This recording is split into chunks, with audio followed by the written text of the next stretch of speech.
Hello, hello, Misty. You were about to leave. Why were you leaving?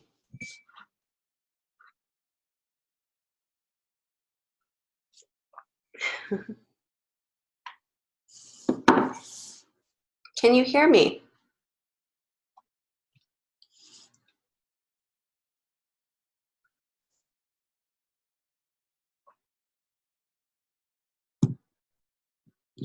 It's 10:36 your time. Okay, well, I've been sitting in here for about 5 minutes and just waiting to see if anybody comes in. I'm glad you didn't leave. All right, well, welcome to week 3, live lecture 1. Oh, okay. Yep, we are ready to go. It's a new week. We're about halfway through the mod, so congrats on that. I'm still going through a lot of your submissions, so just kind of be a little patient with me. I went through discussions, went through some of the quizzes, and I should be in the next day or so going through your assignments, so just be patient with me. I'll be getting through those. 6 weeks left of school, yay! Is that for graduation for you, Misty? Awesome, yay, countdown. Something exciting to look forward to. And it's summertime coming up, which is also nice. Well, good, congratulations. Keep going and strong here.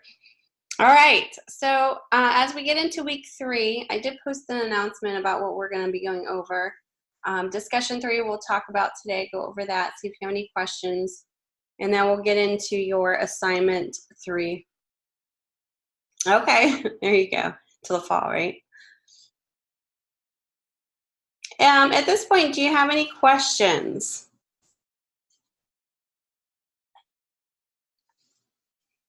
And I know some of you guys have not received feedback for your layouts as of yet, so just kind of be patient with me. I'll be getting that to you as soon as possible.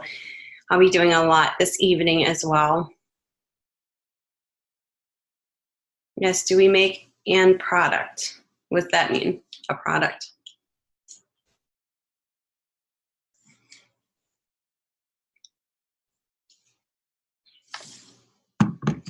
Makeup product. I don't know exactly what that means. What you're asking. Lord have mercy. I hate this text. Okay. What I'm asking is on week 3 assignment, it actually states to do the advisor or advertiser's name, logo, all that, and it says create a simple logo. So do we make up a product or do we get an actual product? Well, it's not necessarily a product. It's going to be a brand. Okay. You're going to make up, yes, you're going to make the brand up, and we're going to go over that today. Okay. Yep. So I'll give you some hints and tricks and some suggestions. So I get what you're saying now. You can have a product, but you're really going to come up with a brand so you can advertise a product of that brand. But really kind of think about it as a whole brand, not necessarily just the product. It could be a service. So we'll kind of go over that here in a second. But good question for sure. All right.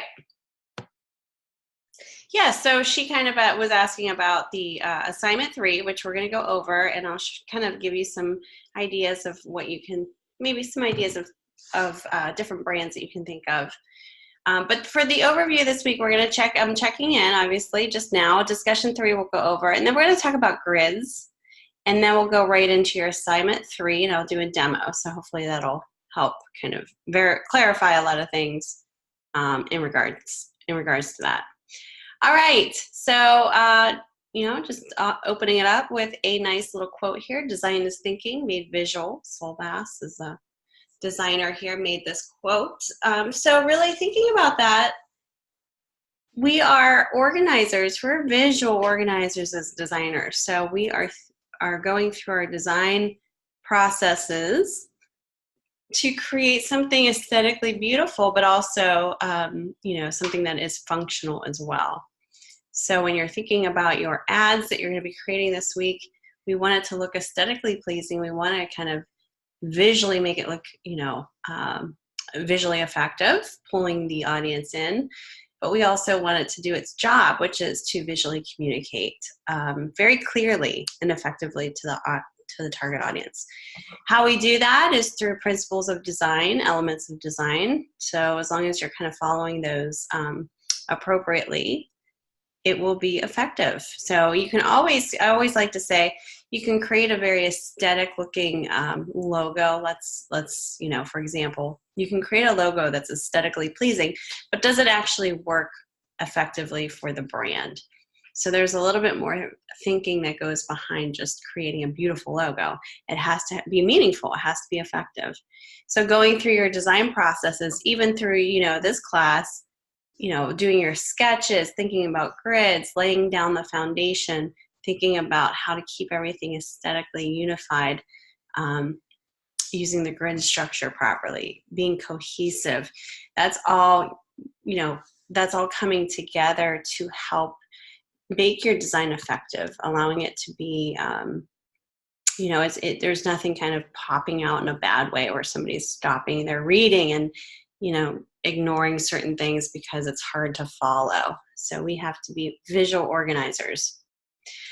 All right, so just note that, don't forget in your readings and videos, you do have, and let me switch my screen here. You do have required readings in week 3. So we're getting down to the wire here. Not, I guess week 4 would be more of the wire, but getting down to week 3 here of the articles and videos that you can definitely take advantage of. So just kind of make sure you're looking in here. There's tips. There's different articles that will help you go forward with some of your work. And as I stated in the beginning of this class, we talked about designing for ads in magazines. We're going to be doing that this week for your assignment 3. So I think you guys will have a lot of fun with that. All right, so this week we are going to be self-critiquing effective principles of design by listing a minimum of 5 ways to improve a layout. You guys are going to be doing that with your discussion. You're going to differentiate between effective and ineffective grid use when communicating with the end user. Research to identify proper techniques to convert print media into web media. So that'll be kind of as we go forward into assessment 3. Identify the similarities and differences between print and web layout strategies. So it's super important to think ahead. We typically nowadays don't just design for print purposes or only for web. Sometimes it's definitely cross-platform, so you'll be thinking ahead of, okay, this is a printed magazine, but what if it were a web magazine, or what if it were a web ad? How do we convert that? So we're always thinking ahead as designers because we have 2 different mediums that we could possibly be designing for. All right, design thinking and animation. We just talked about design thinking and your process steps, so definitely check this short little video out. Super important, because if you're not going through your design process steps, you're not thinking, going through your processes, your design methodology is what it's called, you could really be missing the mark. And you can come up with some really interesting, effective, meaningful ideas that you may have not thought of otherwise. So design process is really, really important and something that you definitely should be doing with every project that you're working on. All right, so let's go ahead and take a look at your discussion. I think you guys will really like this, and it will kind of add to my feedback once I get this to you for your evaluation for your assignment 2. So it basically talks about here in your background, talks about everything that goes into a layout that makes it effective. It also talks about why you should have your work critiqued. So you're, in the process of your design, the critique process is important. The reflection process is super important as well. So that's why we do have a reflection at the end of each class. We're reflecting upon the class itself, but you really, after every project, you should be reflecting upon what you've learned, maybe what you could have changed, maybe what you succeeded in, because that's kind of what is going to make you a better designer. You know, you're kind of reflecting back on stuff that you've learned. Misty, we are, let me see here. Let me go through our assignment here and then we'll talk about that. It's a good question. Okay, here we go. All right, so give me 1 second. We'll go right into that. So read through the background here, and then you're given a scenarios in your prompt for discussion. So let's picture this. You've worked hard and put a lot of thought into every design decision to create a layout you think is amazing. You're confident your design solution is creative and meets the client's expectations and will resonate with the target audience. Now it's time to present your solution to the client and other members of Acme Media Group creative team. You walk into the meeting, confidently show and explain the design solution and receive feedback that is not clear or helpful. At best, you're feeling confused and left wondering how well you hit or missed your project goals and objectives. How can you avoid this situation? As a designer, it's important to present your work and explain your design decisions so you can receive the right kind of feedback. So part A for this discussion, you will self-critique your multi-page feature, so your week 2 assignment, and embed your design into the discussion board for feedback. If you have not completed the week 2 multi-page feature article, choose a project from a previous course and embed the design into the discussion board for feedback. Your goal is to help the client and other creative team members understand your design process. For your initial post, explain your work using the criteria below. So what design problem are you trying to solve? You know, here I can give you a suggestion. You're given the problem of creating what? A multi-page feature article that's going to be cohesive with the magazine, that's going to be pulling in the reader using pull quotes, you know, kind of using a good balance of text and imagery to allow them to want to read through the whole article. You know, so that's some examples for that first one. What design problem are you trying to solve? You know, you're trying to have the attention of the target audience to read through the article so that they get the whole story. What does your design solve? How does your design solve that problem? Talk about hierarchy. Talk about the design principles. You know, be specific with that. Maybe color, certain typefaces, proximity. You know, talk about all the contrast, all of those different design principles and elements that you're using. Okay, so part B, during the discussion, you're required to make 2 follow-up posts offering constructive feedback. If possible, respond to a classmate who has not received a response to their initial post. The more involved and engaged you are in the process, the more opportunities you will have to improve your work. For each follow-up post, critically analyze the design and offer a minimum of 5 ways the effective use of principles of design can improve the layout. So that's a big one. You talk minimum of 5 ways the effective use of principles of design can improve the layout. So your initial or reply post should work to develop a group understanding of the topic, challenge each other, build on each other, always be respectful, but discuss and figure it out together. You can embed, if you're having issues with the embedding process, you can definitely check these resources out. What I would do is just take a screenshot of it, and that'll kind of give you a nice little file to embed very quickly. Any questions about that? Just kind of make sure you're going through the requirements for your post and your response post. And there's examples here if you want to take a look at what other people have done. This is kind of a nice way to, if you have a question or, you know, start, you can see what other people have done. Now, I don't know if this has an image embedded in here. Let me see.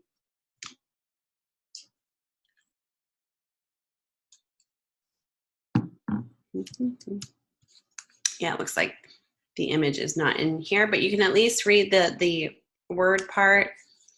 Obviously, the student would definitely have their image posted also within their post itself. Here's the other student too.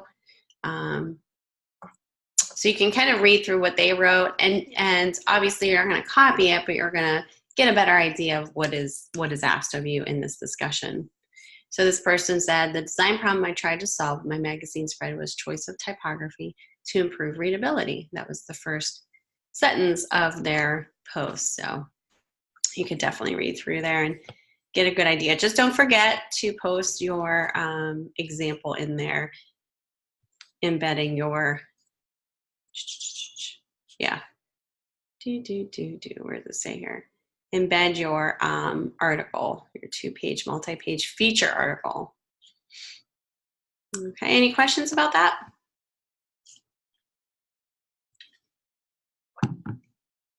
Week 2 multi-page feature article, sorry. So it would be your page 3, 4, 5, and 6. So it'd be your 4 pages. What I would do is, like, I would just take a screenshot or attach a PDF, but it says embed, so I probably wouldn't attach a PDF. That's not embedding. Let me show you what I would do. Let me open up my file here and I can show you what I would do. I know, everybody's gone, right? It's a Monday. Everybody's like, is it Monday? Is it Friday yet? Okay, let me see here. Let me view full screen. If you don't have this viewing in this way, just go up to your view options and read mode. Let's see here.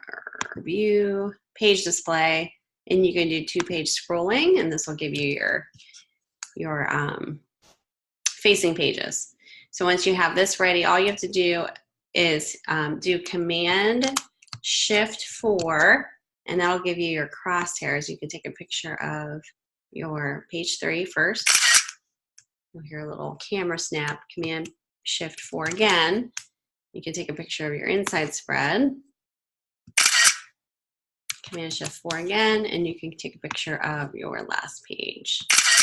So when you're ready to embed, let me show you how I would do it. Oops. Time to wake up. Yeah. Or you can actually take a screenshot of your PDF. This person did this in a different way where they're showing that left page. That's fine too. That's good.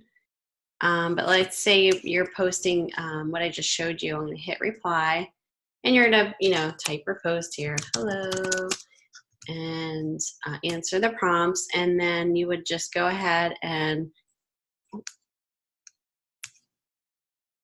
embed your image. Now, I would put my files in the My Files section here. So go to Files. And all those screenshots that I just took, I'm going to throw in here. It might look a little different than mine because obviously I'm going in teacher mode here. Let's go to Images. And I'm going to upload, and I'm just going to upload those 3 that I just took a picture of. Or, yeah, I think it was 3 or 4. Let's see here. This one, and this one. So 3. Screenshots. You can name them if you want, but just popping them in here into my Files Image folder. So when I go back to my discussion, time to wake up. I hear you.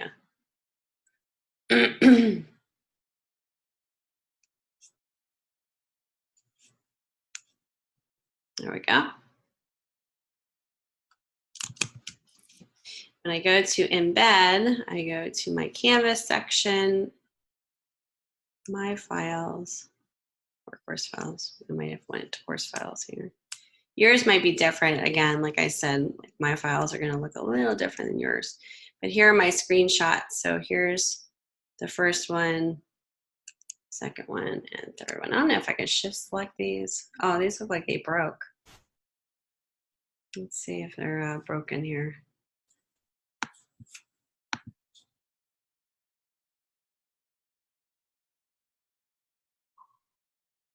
I can do it here too.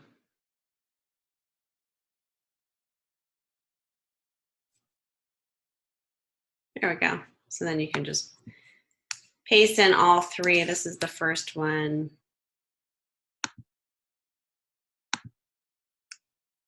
That makes sense though, right? That's kind of my images.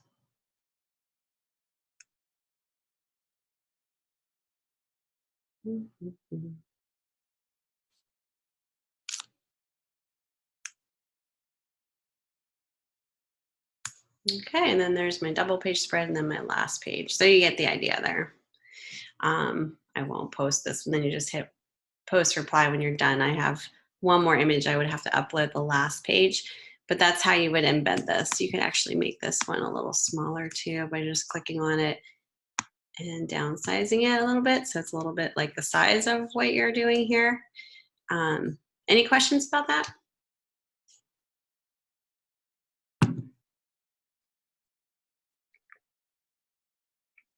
Command-Shift-3 will take a whole screenshot of your entire monitor.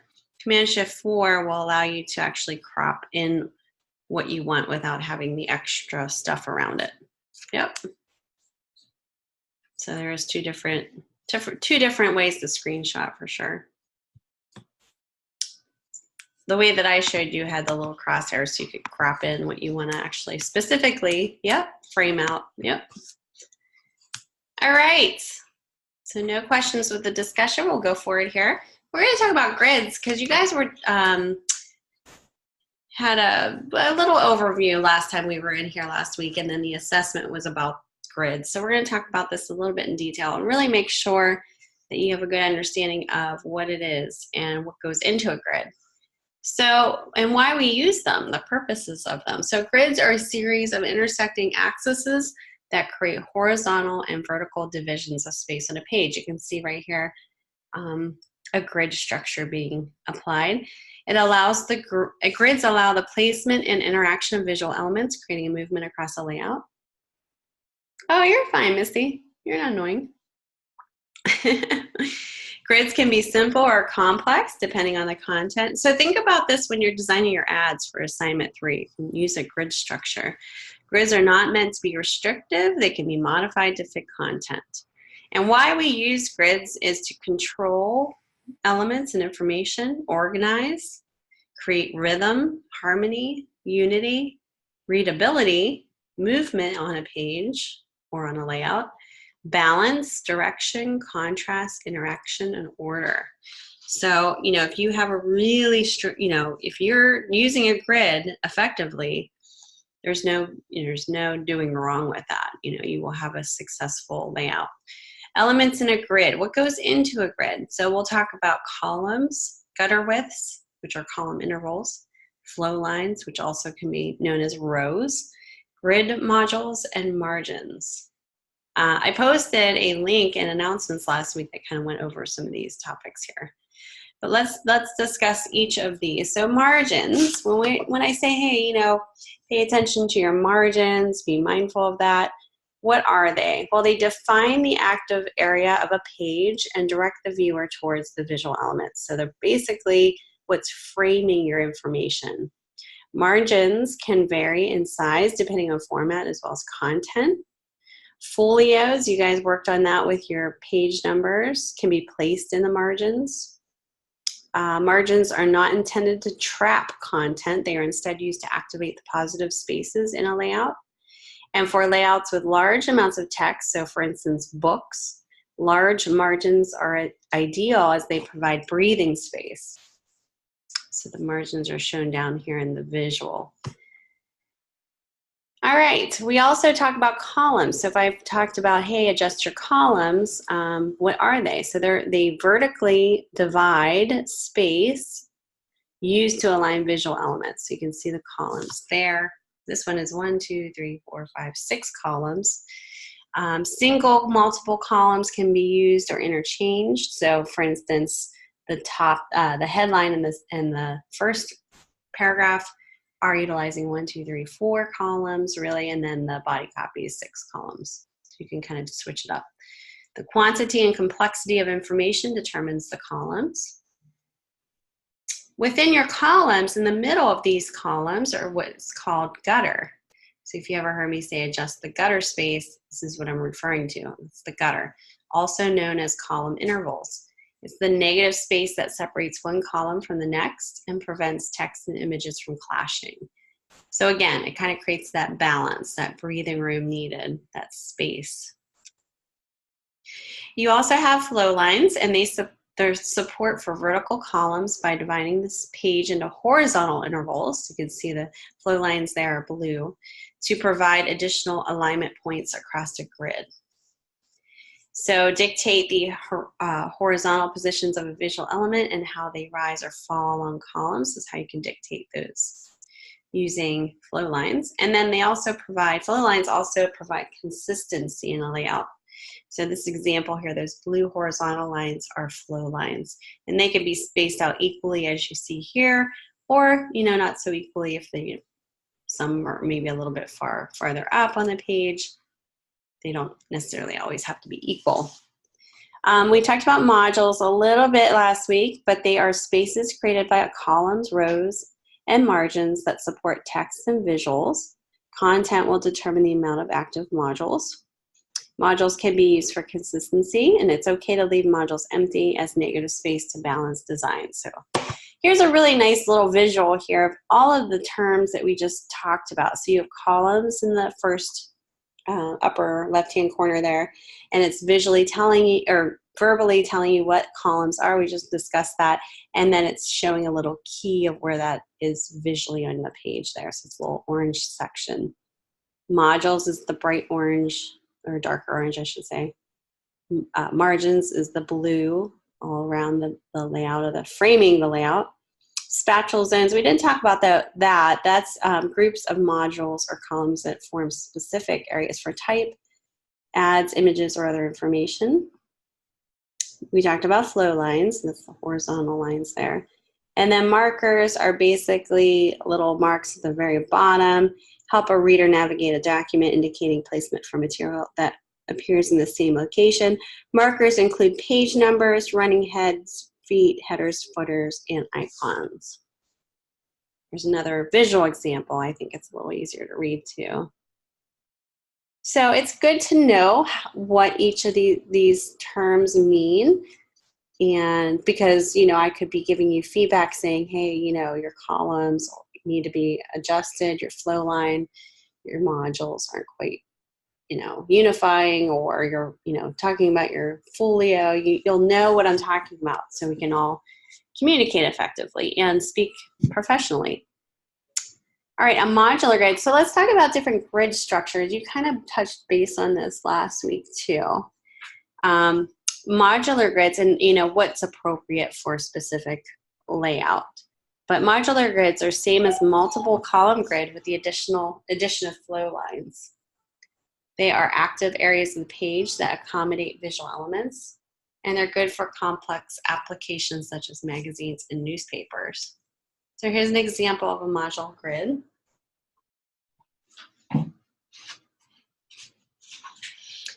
So this one has 4 columns. So you can see this visual here. An image or a text block can occupy one as well. So that would be an example of a modular grid. You also have a single column or manuscript grid, and this is a basic structural system good for producing large amounts of text, for instance, like books. So in this grid, margins are the only consideration.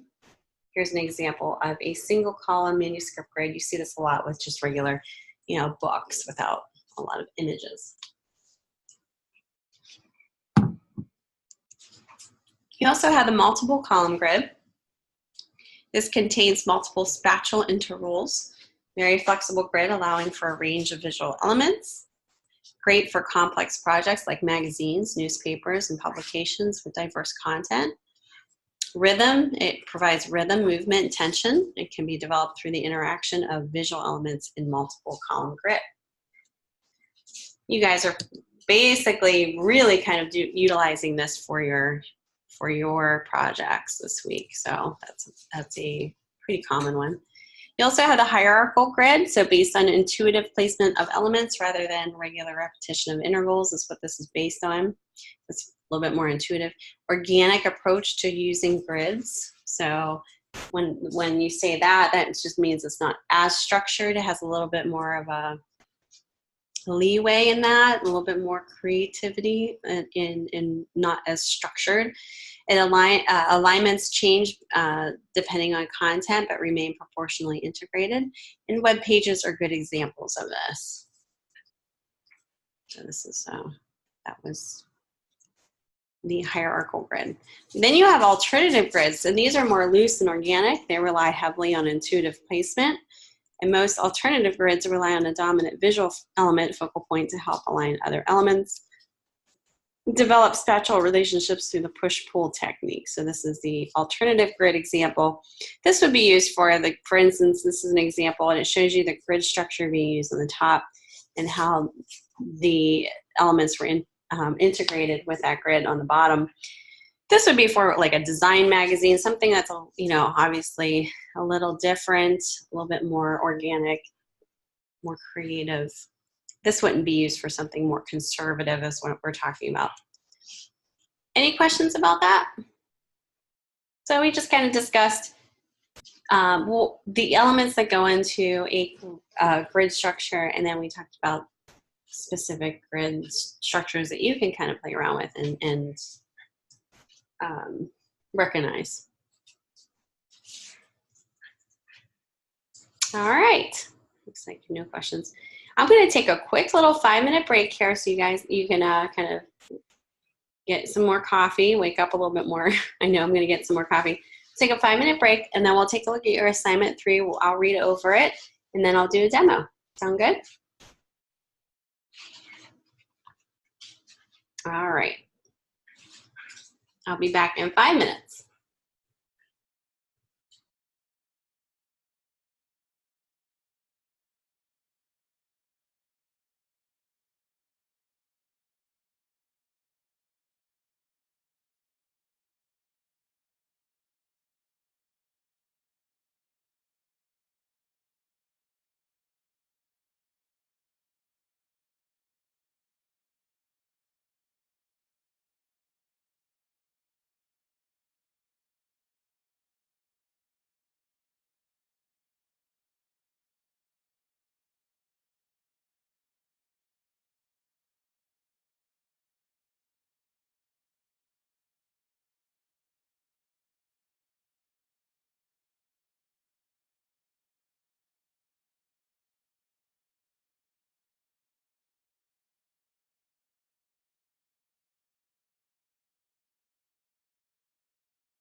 All right, can you hear me?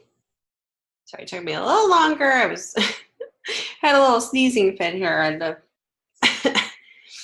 just allergies or whatever. But all right, I'm back. Any questions from anything that we did so far? Oh, thank you.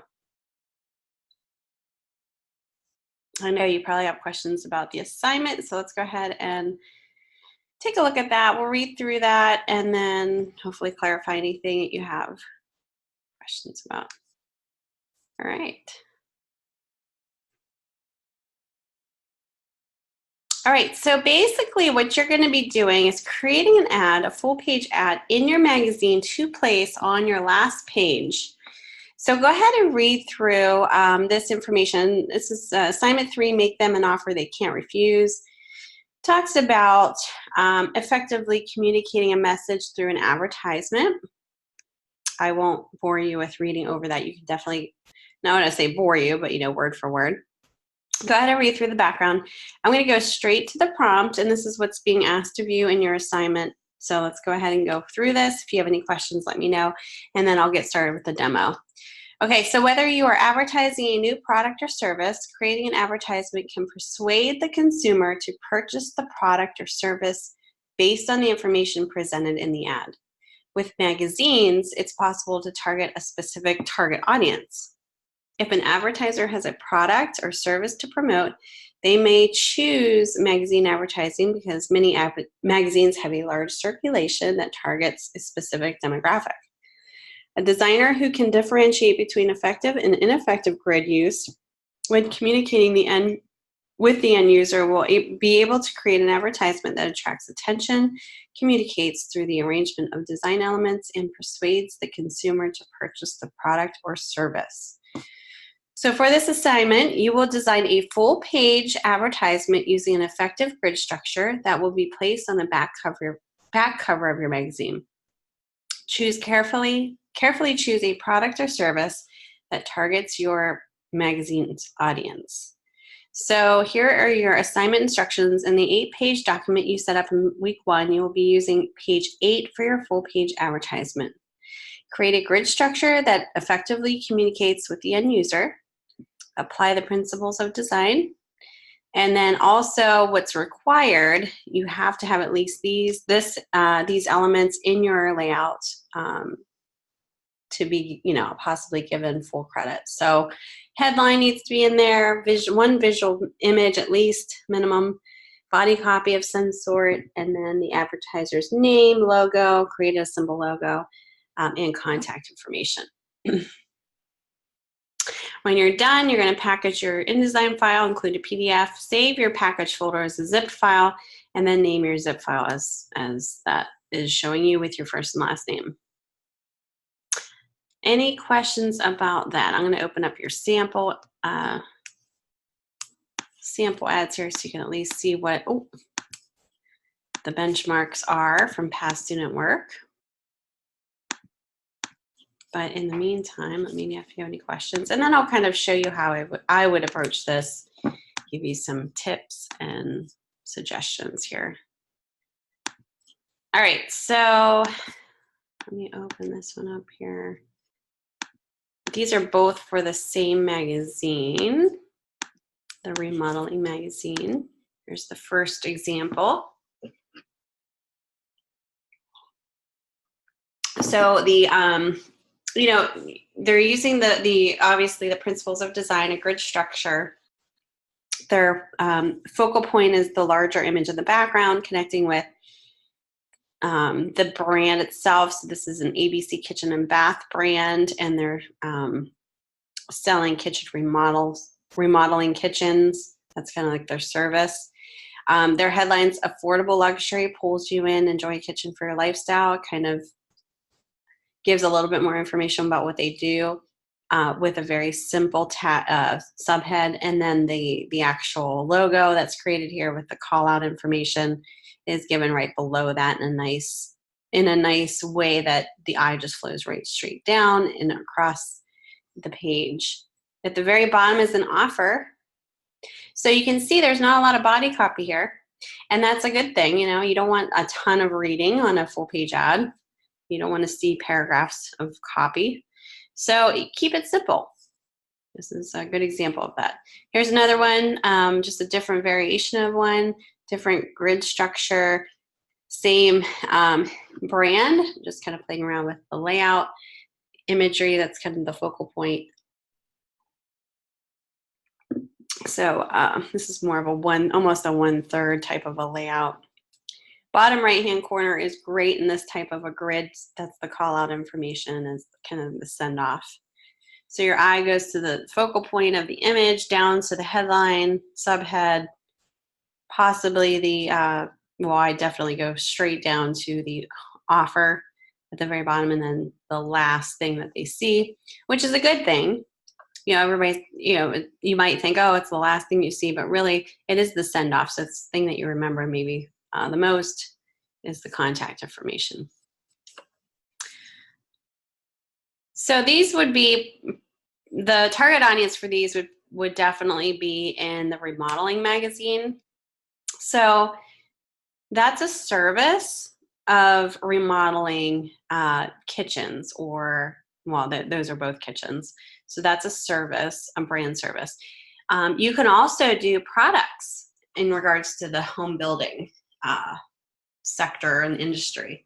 So think about all the different things that would be advertised in a remodeling magazine. It could be like tools, it could be services such as this, remodeling services. You know, so think about what would be most shown in a magazine like this to start brainstorming. If you're doing the Fit Me magazine, it could be more food-based, exercise-based, right? Equipment for exercising, could be services, stuff like that. Diets, you know, food. So think about products in that regards. The other, so let's see. So we have the home builder, we have the Fit Me. What else do we have here? Am I drawing a blank? Remodeler magazine. Oh, the main ingredients. That's the fit. That's also another food fitness one. Yep. Yeah. Yeah. So you're not, that's a good question, Miss Dave. So she said like Bowflex, but not Bowflex. Yeah. So I would say steer clear of any known brands. You know, you don't want to just put an ad in there that's already like a brand that's already existing. I guess the fun part of this is creating your own business or whatever brand. So it's a fictitious place. Now, Misty, you had asked if you could use an ad that you've used before or make creative for somebody. If it is, you think it works for the specific magazine, then yeah, I mean, if you know, obviously I would, you know, revise it based on the prompted instructions. But, you know, if you think it works and it's appropriate for the magazine, go for it. So the main ingredient, I mean, you could even have a restaurant. Maybe it's a new restaurant in your neighborhood that's, you know, wants to promote a full page, back page ad. So think about the back page of a magazine too. People pay really good money for the back page, not only for the front inside cover and maybe for the, you know, beginning of the magazine pages for ad space, but the back cover is huge because, you know, obviously it's something that could be shown if it's flipped over on a table very easily instead of opening it. So people pay, and it could be printed on different paper too. Usually it's like super glossy on the back and thicker paper. So people pay good money. I mean, certain spaces in the magazine are worth different values, and the back is definitely one of the bigger ones. So you want to make sure it's reflective of that. You know, you want to make sure it's a good quality professional ad, and that you're utilizing the space well. You're not cramming too much information in there. You're really kind of thinking about all the principles of design and making it look really nice. So if you want to, oh, okay. Oh, okay. Gotcha. Gotcha. If you want to, you can look up either Google image, full page ads, magazine ads. Let's see. you can kind of do like a Google image search for that, just to kind of get a good idea. You could Google full page fitness magazine. Say if you're doing like the Fit Me, you do fitness magazine. And I just spelled that wrong here. You know, just kind of get a good some good ideas of what could be in there. Could spark something here. Okay. Any questions about that so far?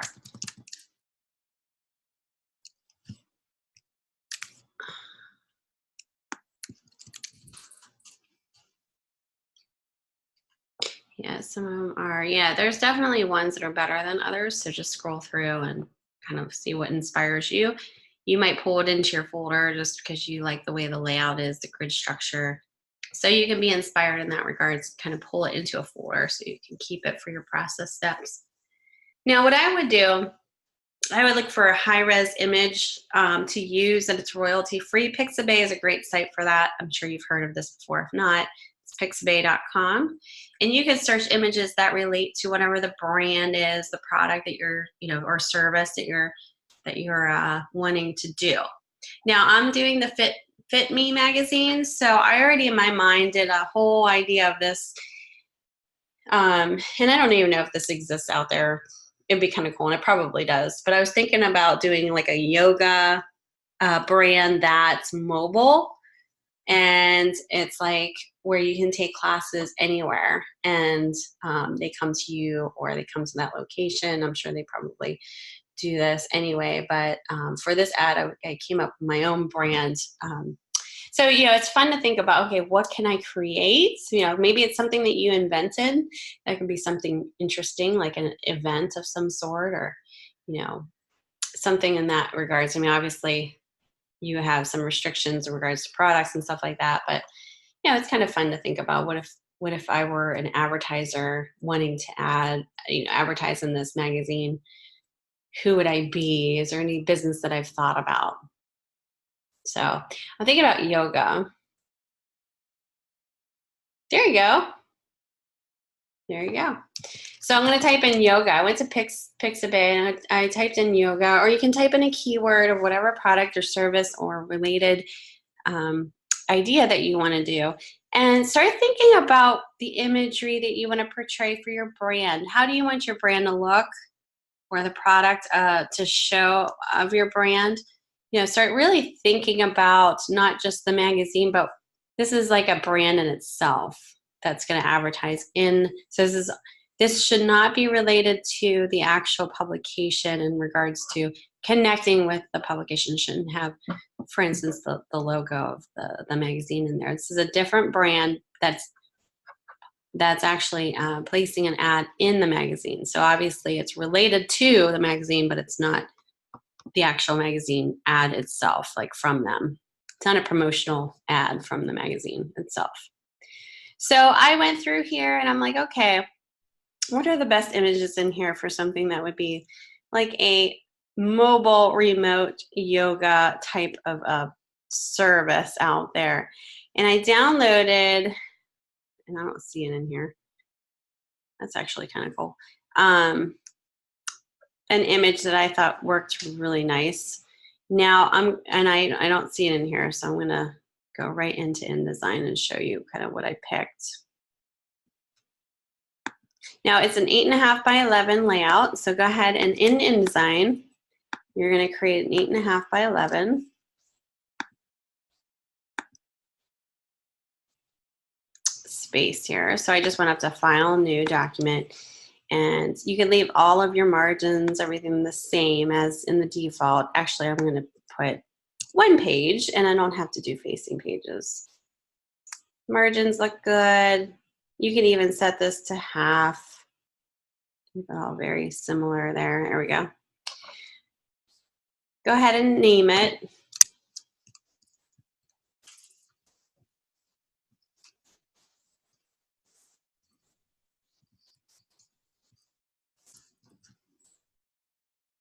And I put this on my desktop here.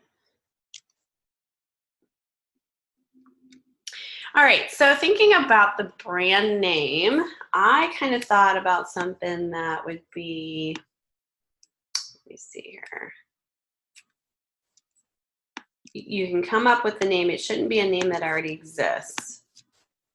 So it has to be something like fictitious that doesn't even exist. I came up with a name called yogitravelers.com. So I'm going to show you a quick way you can do an easy, you can do a logo. You can do different types of logos are, say, like a word mark, which would just be the name in a font. You could do a combination mark, which would be the word with an icon. So, you know, there's different, I would do one of the two, obviously, because they have the name in there. But think about how you can, you know, how you could convey this brand in an effective way. So I'm going to do yogitravelers.com. And I'm going to make this kind of like a combination mark. I'm going to center this. Go ahead and start thinking about, you know, the fonts that you want to use to represent your brand. I'm going to go with a font called Conforta that I found. If you don't find anything in your font book on your computer, you can go online and find one that might go really well with your brand.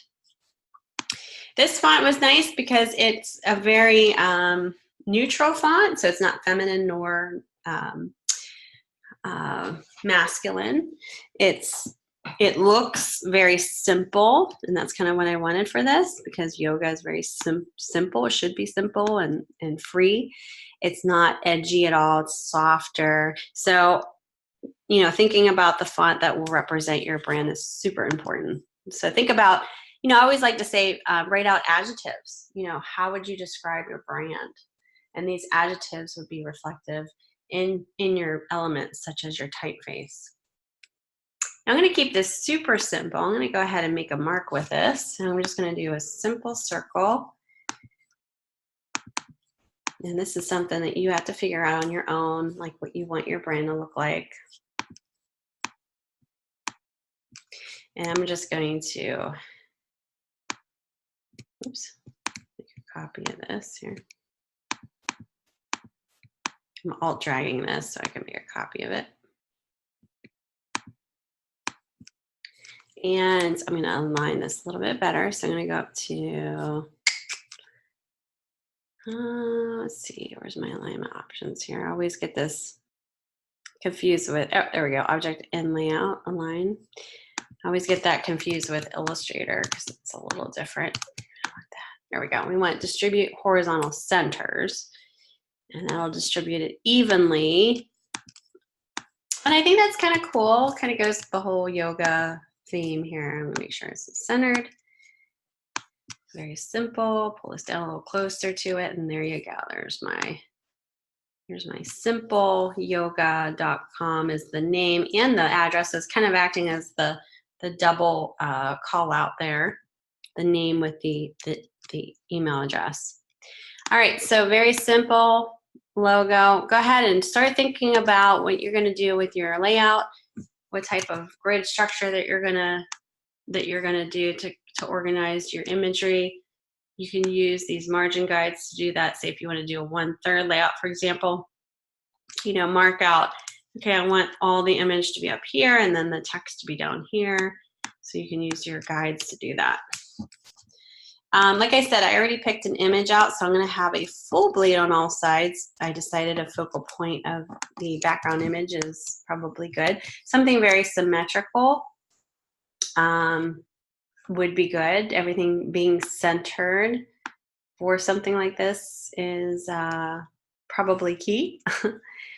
So let me go into my folder and grab the link of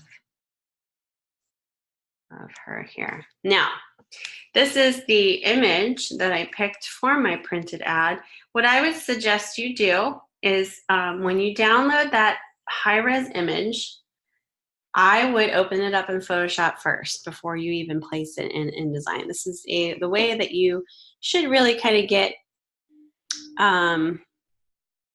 in good habit of doing. So I'm going to go into Photoshop here before I do anything with this image. And I'm going to open up this original image here. And let me find it. It's not in here. Sorry, guys. Hold on one second. Lectures 3. Everything's nested into everything here. All right. Links. I don't know if I actually have the original girl here. All right. So I already trying to change this image. Let me see if I can find the original image in here. Yoga Street.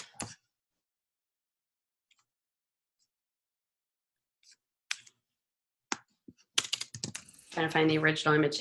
Original image is the JPEG image of this. Oh, okay. Yes, Nietzsche. Oh, I don't see it in here. All right, I'll just show you real quick what to look for in here. Okay, so let me share this. There we go.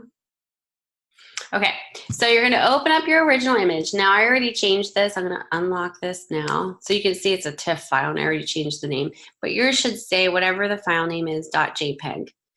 Go into Photoshop, open up your original JPEG after downloading it, and go to image size.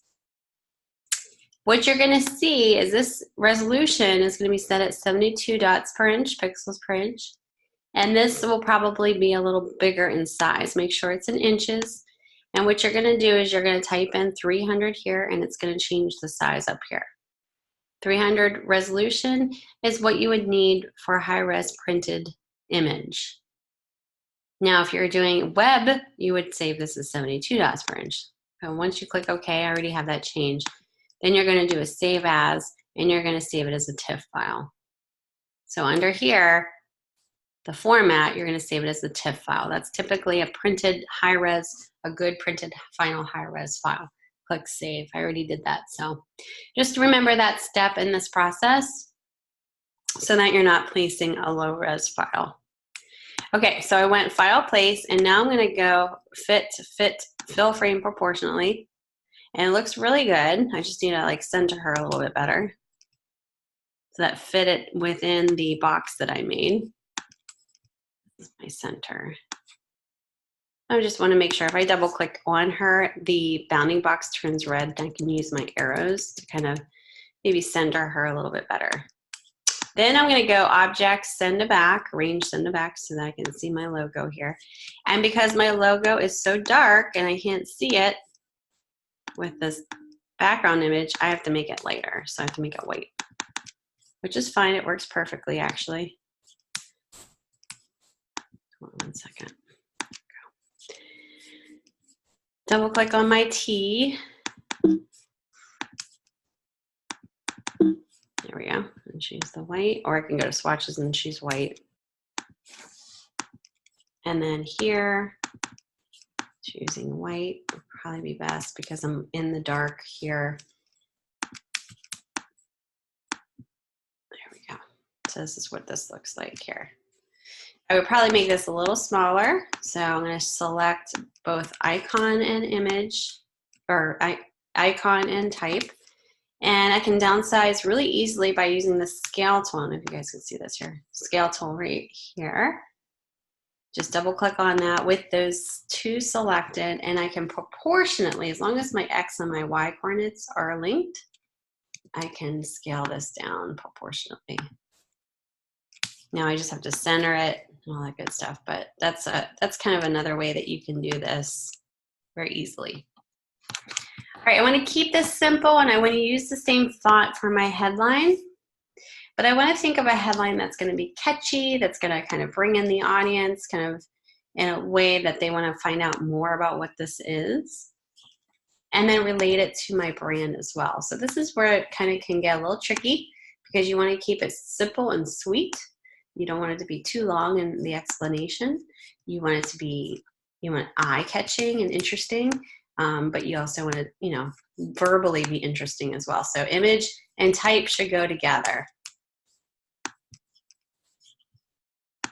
So for this one, because it's a traveling yoga studio, I'm going to start out my headline saying nothing gets in the way of my yoga mat.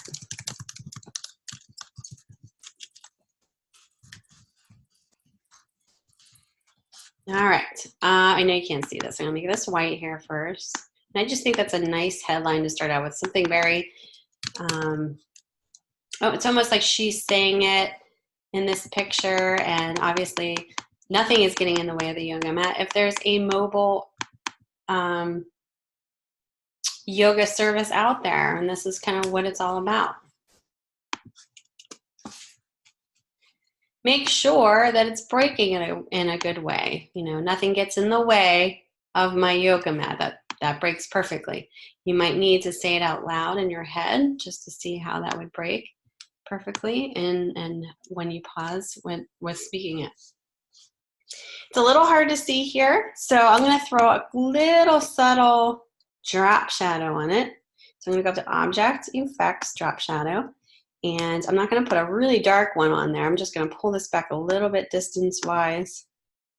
And maybe I'm going to keep it a little higher in my opacity, maybe 70%. So it's easier to read there.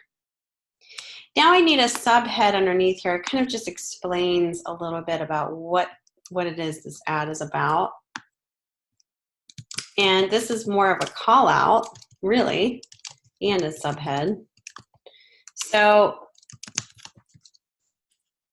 let me see here, traveling studio. So in this, I'm kind of answering what this is all about. And that's what I want you guys to make sure that you're doing. You don't want to keep it so vague that people don't understand what this product service is about. You want to make sure it's clear as to what it is that you're showing here. So my subhead is join our traveling, got the G here, yoga studio.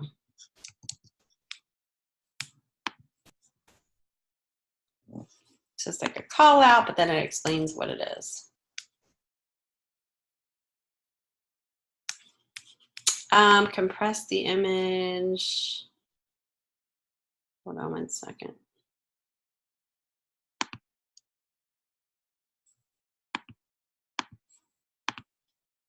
And put a little drop shadow on there. Hold on one second. I'll help you out with that question.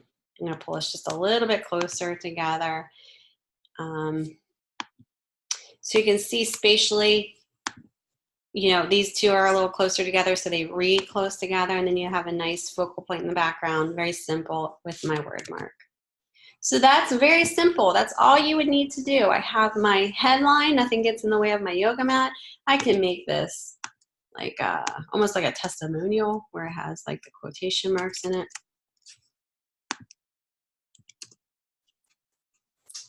If I wanted to, kind of like she's saying it, join our traveling yoga studio is part of that call out, and also explanation of what this service is all about. Any questions about that? Misty, I'll get to your question here in a second. Okay. So when you're done, all you need to do is go File, Save As. I think this said to zip it too. Hold on one second.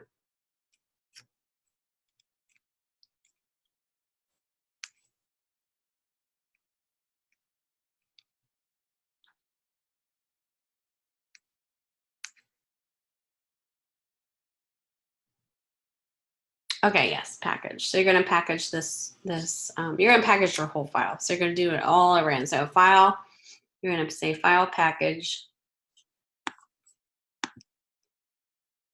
And just make sure you include the PDF. It could be a smallest file, desktop package.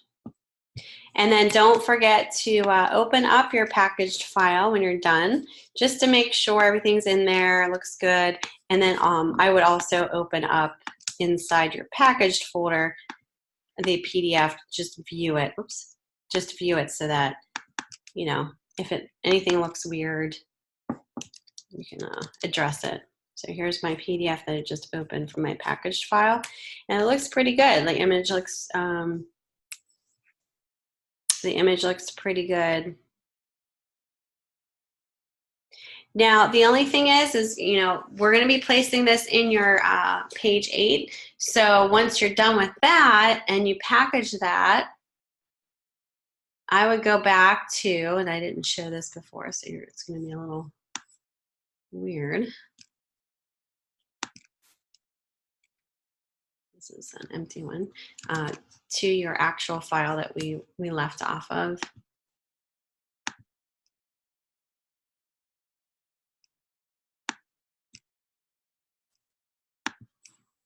This is the file that I have. Let me see. There we go. Yeah, so then you would go into your actual file that you created originally. And you're going to place that on page 8. So you're going to go to page 8, and you're going to place it right in here.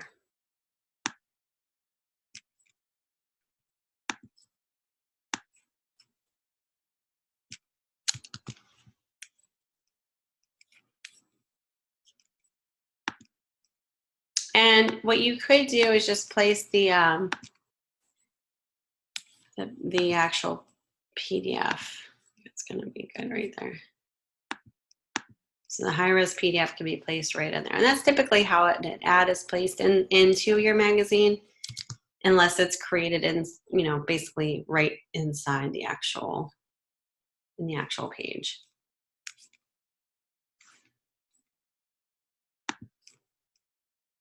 Any questions in regards to that? So really it's kind of up to you to think about the brand, what you want to sell, what your grid structure will be. So there's a lot of creative freedom here for you guys to kind of play around with.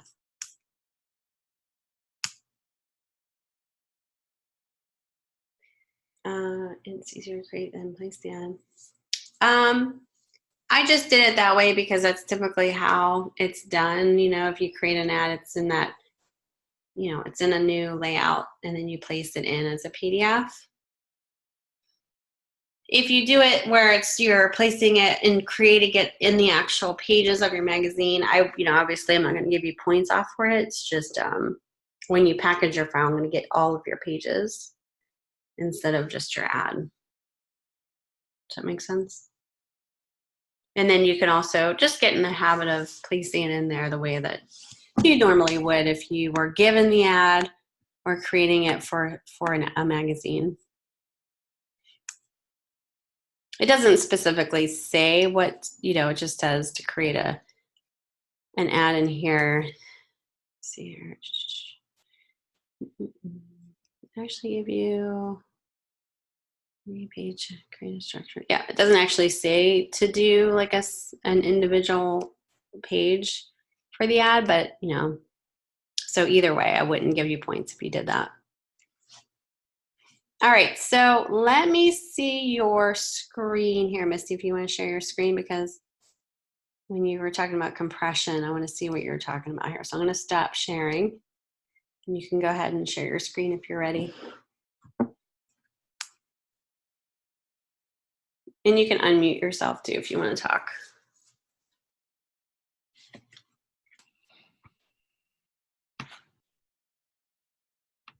This is one of my yoga mats.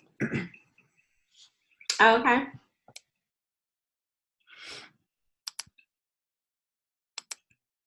Now, wait a second.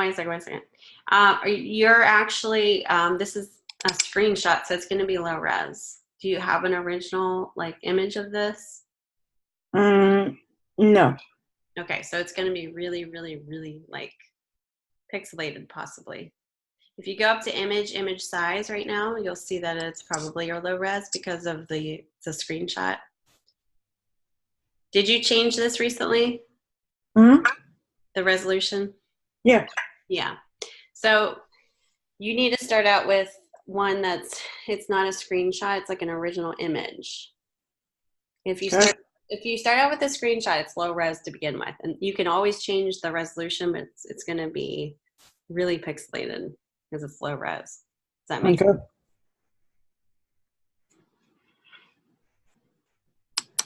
Do you have a better, like larger, higher res image of this? Of the image, yes, not of the yoga mat.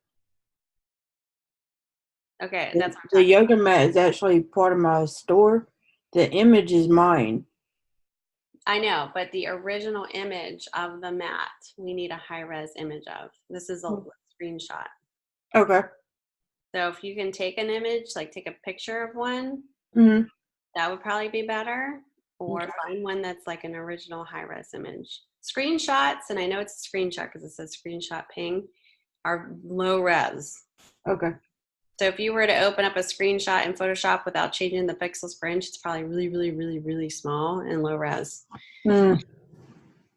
Um, All right. So, in order for it to be not go through the extra steps of compressing and being pixelated and all that, I need a basically like a yoga mat template. Put my image on it and go that way. yeah, I would say just go on like I showed you that Pixabay. You might not be able if you can't get a really good high res image of your mat. I would just go and look up yoga mat on this high res, like on this site or something that you can use. Okay. Here's one with a yoga mat here. Just because if you place that in the 8.5 by 11 ad, it's going to be really pixelated unless you use it like 1 inch by 1 inch, really, really small. Okay. So you can, download one of these. Actually, this is Shutterstock. I can't do that one without paying. It would be down here. This might actually be kind of cool. You can do something where the logo can be on the very bottom, although this is more horizontal, so that's something to think about. You'd have to show like a 1/3 page in order to show the whole thing. But yeah, I mean, unless you can get a better picture or an original picture of your yoga mat, I would steer clear of using screenshots. Okay. It's just going to be really pixelated. It won't be very like sharp. Yeah, just to keep the headache down. What's that? Just to keep the headache down. Stay away from screenshots. Yeah. Screenshots. They're good for certain things, but not for like an ad that would be for a high res print ad. Okay. So if you have a camera phone, and you can take a picture of it with your camera phone, bring it into Photoshop and adjust the resolution there, that would probably work. Well, I do. I mean, I have a smartphone, so I could take a picture of it with it. I mean, because I'm taking a screenshot of it from my store. Mhm. But I can do like an actual picture and then load it to my computer and go that way. Yep. Just make sure you go into Photoshop when you open it up, like I'm doing here. The original picture that you take, make sure it's really sharp as best as you can get it. Go into Photoshop, open it up, and it'll be 72 here. This is what it'll look like. Mm-hmm. So what you want to do is just go in here and change it to 300. You'll notice the inches will change and click OK, and then you'll be good to go. And then save it as a TIFF file. Okay. Because when I went in to do the TIFF file, it actually said something about the layers would make it a really large file. Mm-hmm. So that's where my question came from. Oh, okay. So I would just say, I'm going to save here. As long as you have everything, Macintosh looks good. It says Yeah. this. Yeah. Just click OK.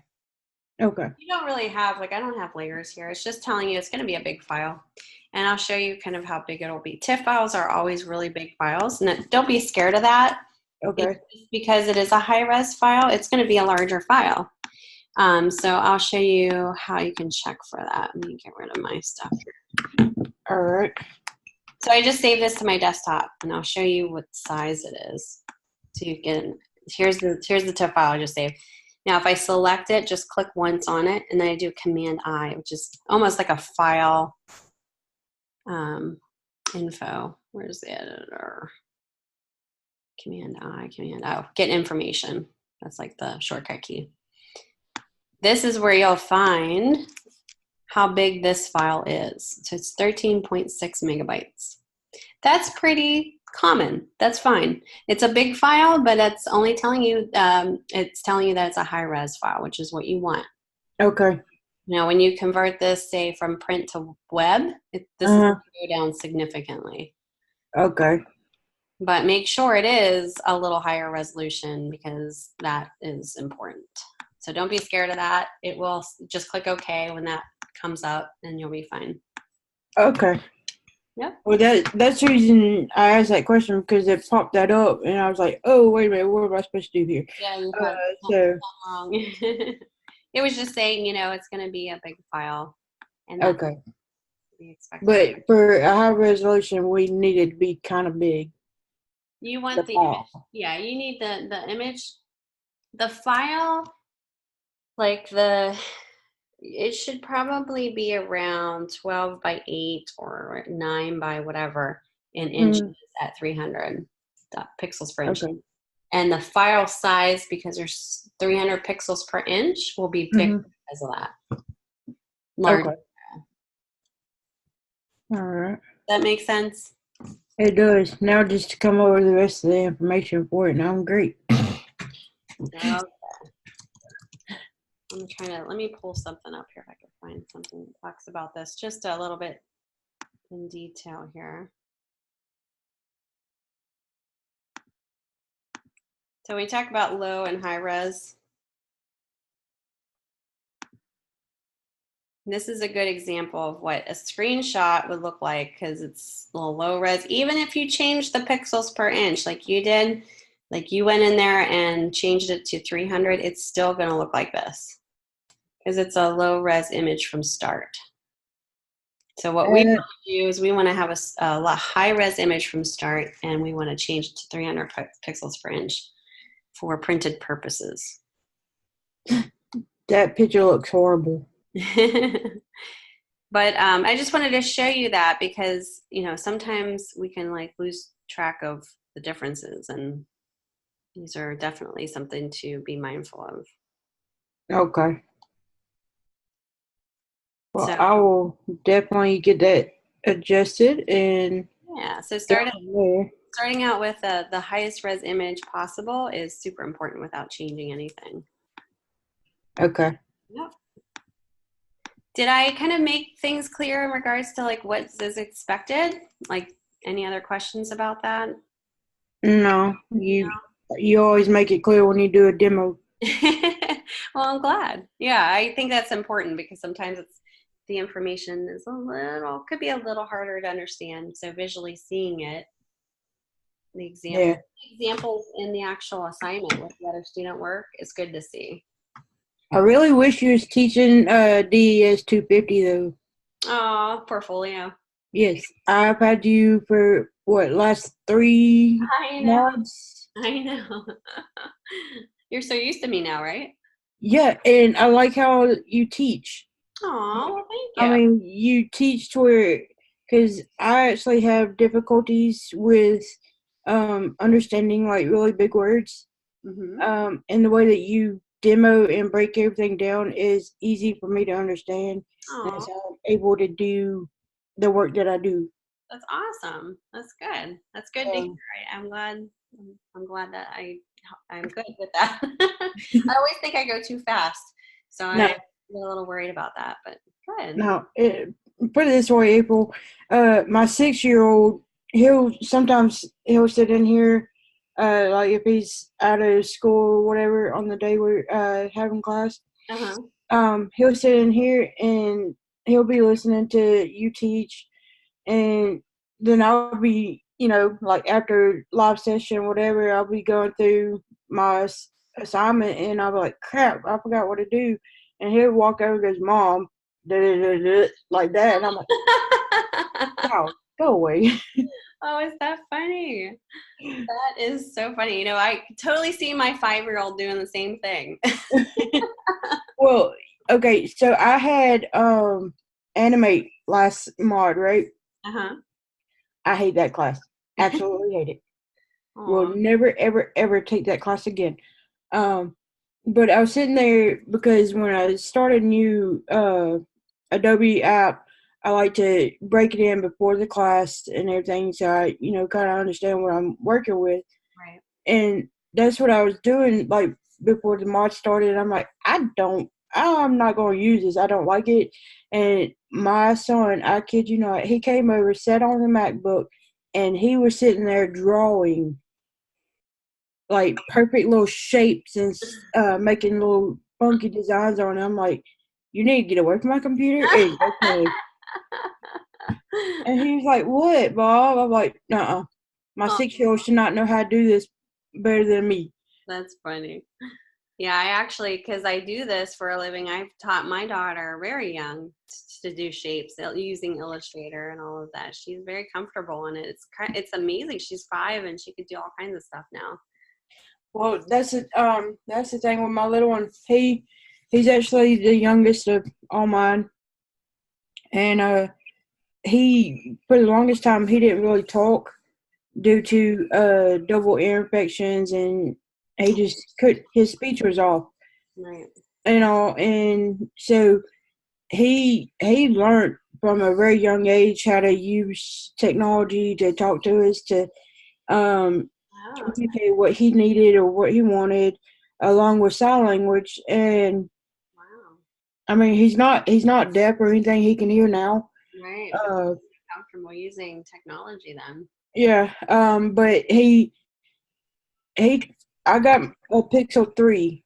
I mean, a Pixel 2 when I upgraded my phone about a year ago.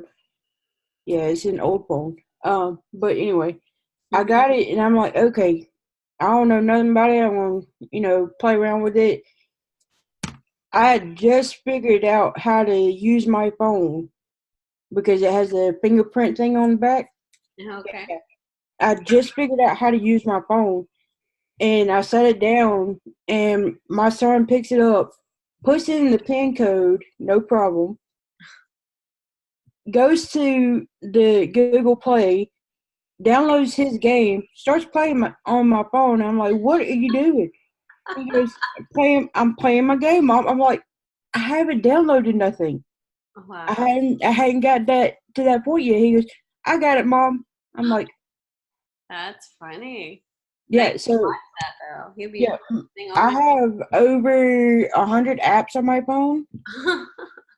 Yeah, they all belong to him except for like 4. Oh, that's funny. Yeah, we just bought my daughter who just turned 5 a new iPad. So it's crazy. Oh, they I'm pretty sure because your teacher, your little girl, she reads fairly well and all. But there's an app that we actually use on the iPad called Reading IQ or IQ Reading, something like that. And it at times the person that's reading, it's for little ones. So whatever child is reading, it actually times on how long they've read for. And that's how we got my son to actually read on his own. Wow, that's great. Without us having to read to him. And there are times where, because like with my learning disability, there are big words that I don't understand. And I have to get my sister and my brother-in-law to explain what it means. And there's been a couple of times where he'll come say these like really big words. I'm like, huh? And he'll break it down for me. Jeez. He'll put it in idiot terms for his mother.